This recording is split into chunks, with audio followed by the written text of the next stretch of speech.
소중한 나.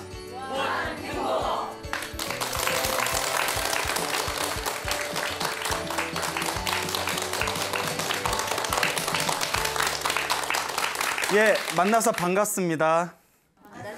예, 광우 스님이라고 합니다. 멀리서 또 어떤 불심이 깊으신 거사님께서 편지를 보내와 주셨어요. 그래서 이제 내용이 너무 좋아서 제가 이 편지를 좀 읽어드리겠습니다. 예, 한번 잘 들어보세요. 네, 미리 말씀드리지만 좀 제 자랑이 많아가지고 이거 읽을까 말까 고민하다가 그냥 이해해 주시기 바랍니다. 예. 광우 스님께 스님 안녕하세요. 저는 서울에 살고 있는 불자 원각이라고 합니다.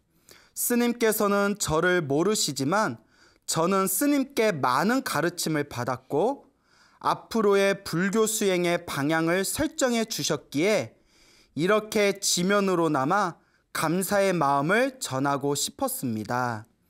스님께서 계시는 화계사를 찾아가서 인사드리고 함께 보낸 책도 전달해 드리고 싶었는데 수행과 설법으로 바쁘신 스님을 번거롭게 해드리는 것 같아 대신 편지로 인사를 드립니다. 스님을 처음 뵌 건 작년 BTN 소나무에서 스님의 법문을 우연히 듣게 된 이유입니다. 부처님의 가르침을 재미있는 이야기를 바탕으로 초보 불자들도 이해하기 쉽게 설명해 주시는 스님의 법문에 매료되어 출퇴근 시 오며 가며 지난 방송 보기를 통해 소나무 프로그램의 애청자가 되었습니다. 그러다가 스님의 다른 법문이 있는지 인터넷에서 찾아보게 되었고 무상사 열린법회의 법문과 유튜브에 올려져 있는 금강경 법문도 보게 되었습니다. 소나무를 통해서 불교의 기초교리를 재미있게 공부할 수 있었고 무상사 열린법회를 통해서는 공덕을 쌓고 기도를 통해 업장을 녹여 운명을 바꾸는 지혜를 배웠으며 금강경 법문을 통해서는 무집착과 무아의 지혜를 배울 수 있었습니다. 스님의 가르침 하나하나가 저에게는 큰 울림으로 다가왔고 스스로의 삶을 돌이켜보고 참회하며 불자로서 부끄럽지 않은 삶을 살도록 인도해 주셨습니다. 특히 불교 수행의 목표와 방법을 결정하는데 스님의 말씀이 큰 도움이 되었습니다. 스님께서 하신 법문 중에 운명을 바꾸는 법, 요범사운을 10번 이상 읽어라. 말법시대 중생에게는 연불에서 극락 가는 게 최고의 수행이다 라고도 하셨고 정공 스님에 대해 찬탄하신 말씀도 기억이 납니다. 그래서 저는 스님의 가르침대로 요범사운을 여러 번 읽고 정토에 대한 법문과 경전을 읽으며 정공 스님의 가르침을 공부하게 되었습니다.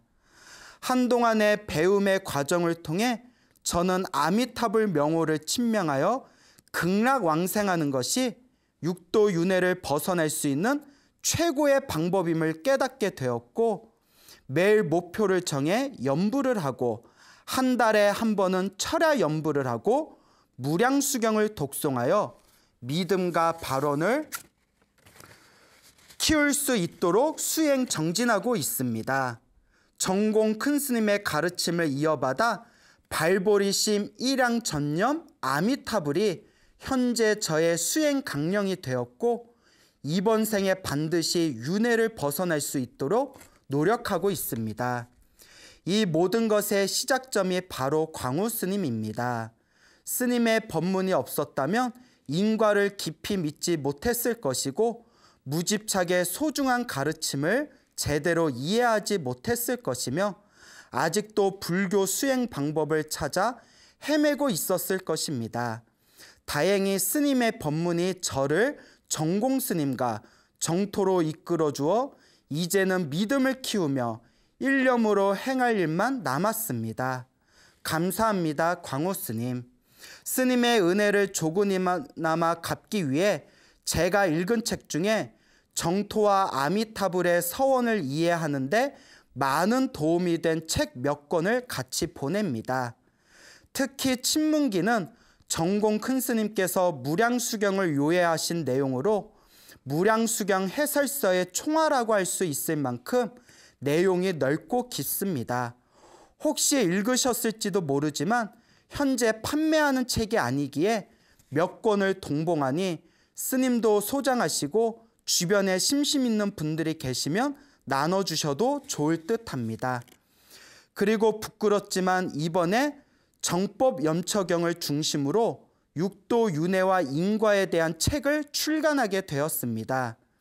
그 중에 법보시용으로 제작된 책을 몇 권 보내니 인연 있는 주변 불자들에게 나누어 주셔서 읽으신 분들이 윤회의 무상함과 괴로움을 알고 이를 벗어나고자 하는 마음을 내었으면 하는 바람입니다.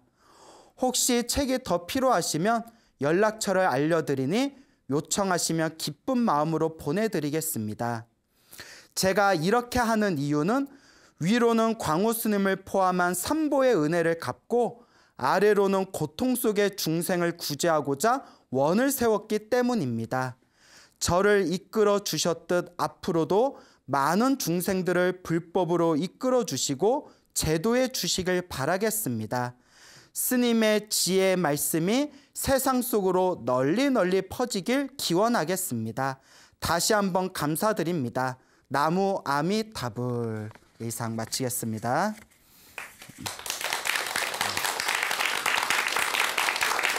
예, 이렇게 편지를 읽어드렸습니다. 내용이 참 좋죠? 예, 약간 중간중간에 저를 너무 칭찬하는 내용이 나와서 읽으면서도 제가 좀 부끄러웠는데 제가 겸손의 아이콘 아닙니까?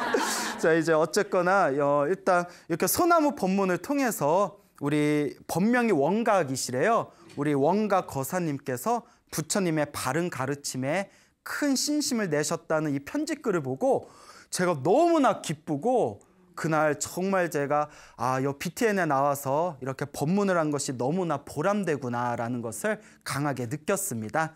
어쨌거나 좋은 편지 보내주신 우리 거사님 너무나 감사드리고 우리 많은 불자님들도 불법에 대해서 큰 신심을 일으키셔서 다 함께 해탈과 열반의 궁극의 행복을 증득하셨으면 하는 바람입니다. 그 아까 편지 글 제가 읽어드린 거 귀담아서 잘 들어보셨나요? 예, 제가 물어봐도 대답하실 수 있겠어요? 거기에 보면 처음에 이제 소나무 법문을 듣다가 이제 뭐 유튜브에서 금강경 법문도 찾아보고 그러다가 제가 아마 법문 중간중간에 뭐 운명을 바꾸는 법이라는 책이 있어요. 요범사운이라는 그 이제 책이 있는데 명나라 때 그 원앙이라는 선비가 쓰신 책입니다. 그 책을 제가 굉장히 강력하게 추천을 중간중간 했었습니다. 평소에도 불자분들에게 그 책을 많이 읽으라고 말씀을 드리는데 저 대만이나 중국 불교에서는 이 요범사운이라는 책을 불자들이 반드시 읽어야 할 필독서라고 합니다. 그래서 굉장히 박복한 운명을 타고났던 원황이라는 선비가 열심히 기도하고 복을 짓고 선업을 지어서 자신의 운명을 바꾼다는 그런 아름다운 이야기이거든요. 그리고 그 요범사운이라는 명나라 때 만들어졌으니까 오래전에 한 몇백 년 전에 지어진 책이잖아요. 그 현대 사람들에 맞게 그 요범사운이라는 책을 해설하신 분이 저 대만의 정공법사라는 스님이 계세요. 그래서 그 정공법사라는 스님의 이야기를 제가 소나무에서도 몇 번 말씀을 드렸을 겁니다. 네, 그분의 이제 정공법사라는 그분의 이제 가르침을 통해서 요 원각 편지를 보내주신 원각 거사님께서 이제 요새 열심히 염불하고 다음 생 극락왕생에서 윤회에서 벗어나는 길을 잘 닦고 있습니다라는 그런 내용이 담겨져 있었습니다. 다들 기억나시죠? 네. 그래서 오늘 그 정공법사, 대만의 정공법사에 대해서 한번 간단하게 여러분들에게 소개해 드리고자 합니다. 굉장히 우리 불자들이 귀담아서 그 정공법사님의 어떤 살아오신 삶을 우리가 좀 배우고 또 충분히 우리가 모범으로 삼기에 충분하신 분이기 때문에 제가 간단하게나마 이 대만의 정공법사 스님에 대한 이야기를 조금 전해드릴까 합니다. 요 지금 대만에서 활동하고 계시는 전공법사 요 전공 스님께서는 1927년생이시래요. 1927년생이면 지금 거의 90이 넘으셨죠? 90이 넘으셨는데도 아직도 지금 활발하게 활동을 하고 계십니다. 그래서 태어나기는 중국에서 태어나셨고 이제 20대 초반에 대만으로 넘어오셔서 현재 중국, 대만, 홍콩, 뭐 싱가포르, 말레이시아를 중심으로 해서 널리 우리 불자들에게 불법을 설하고 계시는 그런 어른 스님이십니다. 근데 요 전공 스님께서 이제 중국에서 출생을 하셨지만 그 20대 초반에 대만으로 이주를 하십니다. 근데 이 전공법사 스님이 태어날 때부터 굉장히 총명하셨대요. 머리가 아주 총명하셨는데 좀 전생에 보시공덕을 안 지었는지 집안이 엄청나게 가난했답니다. 집안이 너무 가난해서 정규교육을 제대로 못 받았대요. 그래서 우리나라로 치면 중졸, 중학교 겨우 졸업하고 중졸에서 이제 정규 교육 학력을 마치게 되었는데 워낙 머리가 총명하시니까 학력은 정식 학력은 중졸이지만 당신이 개인적으로 독학을 많이 하셨나 봅니다. 특히 그 한문 서당식 교육으로 이렇게 옛날 고전들을 또 잘 보셨나 봐요. 이분께서 이제 20대 초반에 이제 대만으로 넘어오시고 한 26살이 되었을 때 너무나 공부가 하고 싶은 거예요. 공부가 너무 하고 싶은 거예요. 우리 어르신들도 나이 들어서 가장 후회된 게 젊어서 뭐 안 한 거다? 공부 안 한 거다. 그 어른들 말씀 들어보면 어르신들께서 못 놀아서 한이다라는 분들은 좀 드물어요. 네? 그렇잖아요. 내가 못 놀아본 게 한이다라는 분들은 간혹 계시긴 한데 그런 분들은 좀 드무시고 항상 이제 자손들 보면 공부 열심히 안 한 게 제일 후회된다. 이런 말씀 많이 하시지 않습니까?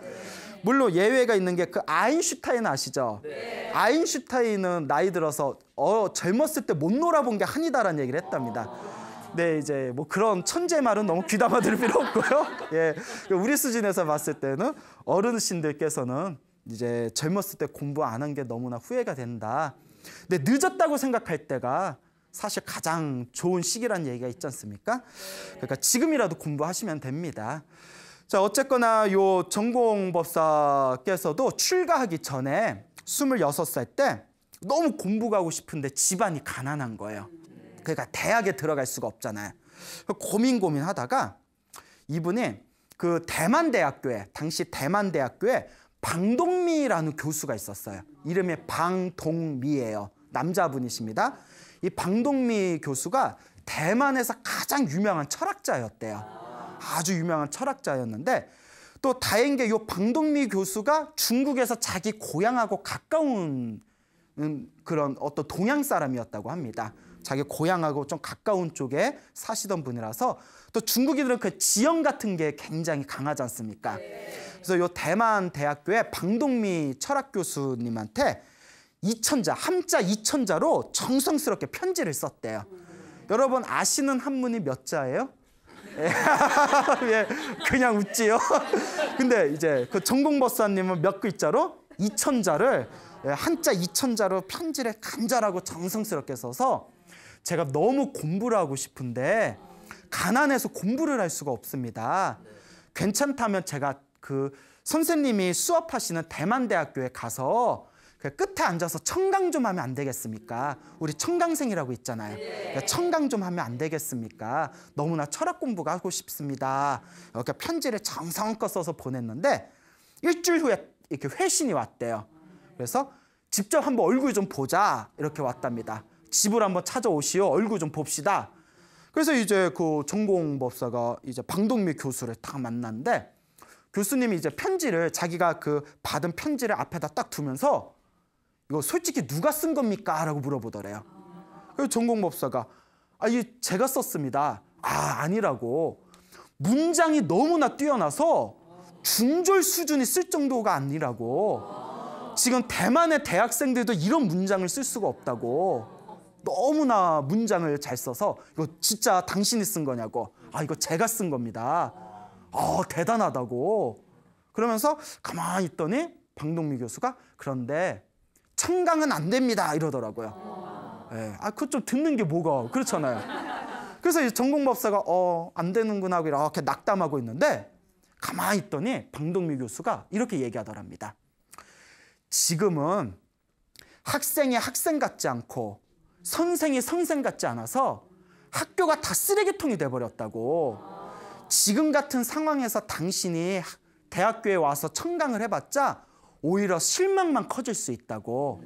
그러니 일주일에 한 번씩 일요일 날 우리 집에 오면 내가 개인적으로 일주일에 한 번씩 2시간 철학개론을 내가 개인 교습을 해주겠다. 일주일에 한 번씩 일요일 날 우리 집에 와서 나한테 개인 교습을 받아라 이러더래요. 야, 이건 대단한 거죠. 대만에서 최고 가는 철학자가 일주일에 한 번씩 공짜로 2시간을 이제 개인 교습을 해주겠다는 개인과외잖아요. 그러니까 이제 그 방동미 교수도 그 편지를 딱 보고 또 이제 사람을 본 뒤에 딱 알아본 거겠죠. 아, 이 청년이 인재다. 내가 한번 이렇게 좀 개인적으로 내가 키워볼만 하겠다. 뭔가 서로 마음으로 통한 게 있지 않았겠습니까? 그래서 이제 매주 일주일에 한 번씩 그 교수님 집에 찾아가서 2시간씩 철학개론을 배웠대요. 그렇게 이제 1년을 배웠답니다. 1년을 이제 정성껏 배웠는데 공부를 하면서 마지막 배운 게 불교 철학을 배웠대요. 그래서 불교 철학을 배우면서 요 방동미 교수가 하는 얘기가 철학 중에 세계를 통틀어서 철학 중에 최고의 철학은 불교다라고 가르쳐 주더래요. 그 세계에서 가장 위대한 철학은 불교고 불교 중에서도 부처님의 경전 중에서도 화엄경이라는 경전이 있다. 화엄경이 불교 철학 중에 최고봉이다. 다 이렇게 설명을 해주더랍니다. 그러니까 세계 철학 중에서 최고의 철학은 뭐다? 불교고 불교의 철학을 담고 있는 경전 중에서 최고의 경전, 최고의 철학이 뭐다? 화엄경이다. 이렇게 이제 가르쳐줬답니다. 이거 중간에 잘라먹지 마세요. 중간에 잘라먹지 말고 들은 대로 얘기하세요. 네, 잘하셨어요. 어쨌거나 이제 그 이야기를 딱 듣고 이 전공법사가 어떤 생각을 했냐면 그동안 불교를 미신이라고 생각했대요. 불교는 그 나이 많은 할머니들 향 꽂고 손바닥 비비는 미신이라고 생각했는데 자기가 스승으로 섬기는 대만 최고의 철학자가 불교야말로 최고의 철학이다라고 하니까 그때부터 이제 불교에 관심을 가지게 되었답니다. 자, 어쨌거나 이제 26살에 방동미 교수 아래에서 1년 동안 이제 철학 공부를 하고 난 뒤에 이제 불교에 대해서 좀 내가 불교를 공부해 봐야겠다.